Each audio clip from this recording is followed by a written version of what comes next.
Pública de São Paulo, obtidos com exclusividade pela Globo News, revelam que houve um aumento no número de casos de roubo e furto de condomínios residenciais em todo o estado. Raquel, e o aumento foi assim realmente impressionante, principalmente de furtos de condomínios na cidade, isso nos primeiros meses desse ano. Paulo Araújo já está aqui com a gente para trazer mais detalhes, Paulo, e várias coisas explicam, né? Vários comportamentos explicam essa alta e essa contínua, né, onda de medo que a gente vive. Para quem mora em condomínio aqui em São Paulo, somos um exemplo disso. É assustador, né, Raquel, Aline? Bom dia a vocês, bom dia a todos. E olha, foi um aumento expressivo de 56%. Isso levando em conta todos os roubos e furtos a condomínios residenciais no estado de São Paulo de janeiro a abril desse ano em relação ao mesmo período do ano passado. Esses dados são da Secretaria de Segurança Pública, foram obtidos pela Globo News por meio da Lei de Acesso à Informação. E claro que a gente vai esmiuçar para vocês exatamente como nós chegamos, né, aqui no estado de São Paulo a esse aumento. Então vamos à primeira tela que nós temos com esses dados da Secretaria de Segurança Pública do estado de São Paulo. De janeiro a abril deste ano, então, foram 1.300 casos de roubo e furtos a condomínios residenciais. Uma alta de 56%, porque no mesmo período do ano passado foram 832 casos. Agora nós temos uma outra tela apenas com os casos de furtos a condomínios residenciais. De janeiro a abril deste ano, foram 1.235 casos, um aumento de 58% em relação ao mesmo período do ano passado. E temos agora uma outra tela com os números apenas de roubos a condomínios residenciais. De janeiro a abril deste ano foram 65 casos, um aumento, portanto, de 27% em relação ao mesmo período do ano passado. Eu vou conversar agora com o José Elias de Godoy, que é especialista em segurança de condomínio, segurança pública. José Elias, queria que você me falasse primeiro com relação a esses números que nós mostramos. A gente vê que teve um aumento muito grande, principalmente com relação a furtos. Inclusive o número de furtos a condomínios residenciais é muito maior do que o número de roubos. Exatamente o que costuma ser furtado? Como exatamente isso acontece? Bom dia. Bom dia. Na verdade, se furta tudo que você possa levar facilmente. Desde um celular até bicicleta.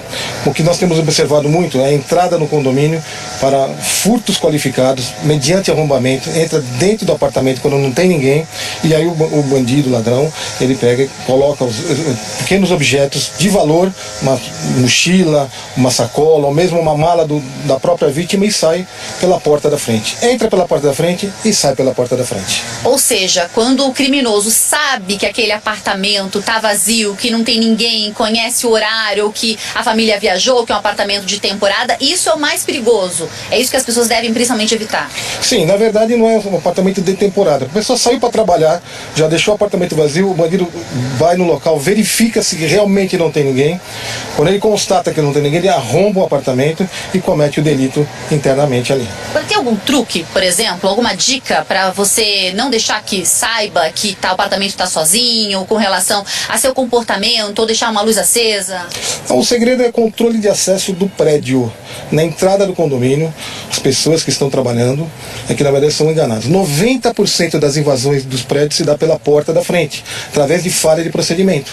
Porque a partir do momento que o ladrão estiver dentro do condomínio, ele vai em qualquer apartamento. Só que ele verifica primeiro se não tem ninguém.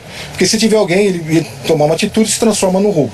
Mas a grande maioria esmagadora que nós vimos ultimamente, mudou-se o modus operandi, invasão para poder entrar no apartamento mediante arrombamento. Tá ok? Então, vamos já falando sobre isso, então a gente vai citar um outro caso que aconteceu há alguns dias, porque nós estamos aqui na região da Moca, que é a zona leste da capital paulista, e aqui nessa região há alguns dias aconteceu um roubo a pelo menos 2 apartamentos em um condomínio. Inclusive nós temos imagens deste momento, deste dia. Uma moradora do prédio foi até a portaria para buscar uma sacola e ela liberou o acesso de 2 jovens que seguiram, foram até o elevador e em seguida eles roubaram pelo menos 2 apartamentos desse prédio. Eu vou voltar a conversar aqui então com José Elias de Godoy. Porque esse acesso permitido pela moradora, quando os bandidos entram pela porta da frente, por que isso está aumentando cada vez mais? E de acordo com o que o senhor falou, representa 90%, né, dos casos? Isso. Na verdade, a invasão dos prédios, dos condomínios verticais, na sua grande maioria se dá pela porta da frente, como eu falei, 90%, e é fato. Agora, esse caso especificamente, onde a moradora que deu entrada, facilitou a entrada, é uma coisa muito difícil de se controlar.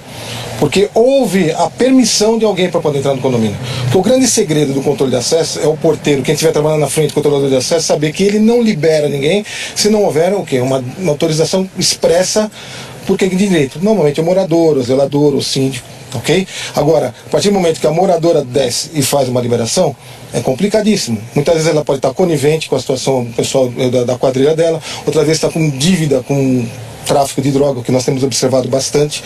Então, para poder pagar, ela libera a entrada no prédio para poder furtar o apartamento. Agora, as câmeras de monitoramento, todo o circuito de segurança de um condomínio, isso faz bastante diferença? Ou hoje os bandidos, os criminosos já não ligam mais? Então, na verdade, é um diferencial, né? O que nós temos, a segurança do condomínio está ligada a um triângulo. São 3 lados que nós temos que fechar de alguma forma.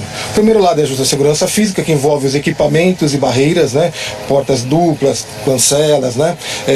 Clausura, guarita blindada, equipamento de câmeras, TV, controle de acesso. O segundo lado importantíssimo desse triângulo é justamente o que? Investir no funcionário, ou seja, treinar fortemente o funcionário, porque nós estamos observando com falhas de procedimento, o funcionário liberando, achando que ele conhecia, não sabia quem era, ou achava que era morador, ou parente do morador, e acaba facilitando essa entrada. E o terceiro lado desse triângulo todo é a conscientização do morador. O morador tem que estar ciente que não basta simplesmente pagar a cota condominial, ele tem que participar e seguir as regras do condomínio. Agora, Elias, só pra gente finalizar, pra quem tá acompanhando agora a sua entrevista e pensa assim, poxa, no meu prédio não tem tudo isso, eu não tenho câmera, ou meu porteiro sempre libera, o que eu posso fazer? Eu, dentro do meu apartamento, tem algo que eu possa fazer, algum comportamento que eu possa mudar para evitar que isso aconteça? A primeira coisa que nós observamos é manter-se as portas dos apartamentos fechadas, né? 60% dos prédios a gente observa que as pessoas deixam as portas do apartamento e até de veículos abertas no condomínio.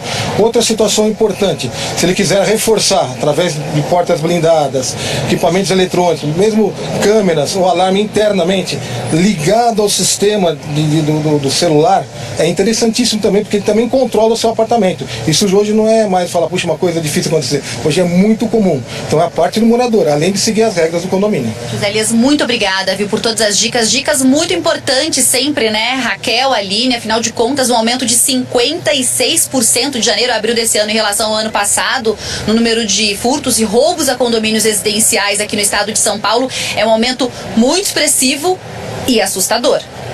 É muita coisa, Paula.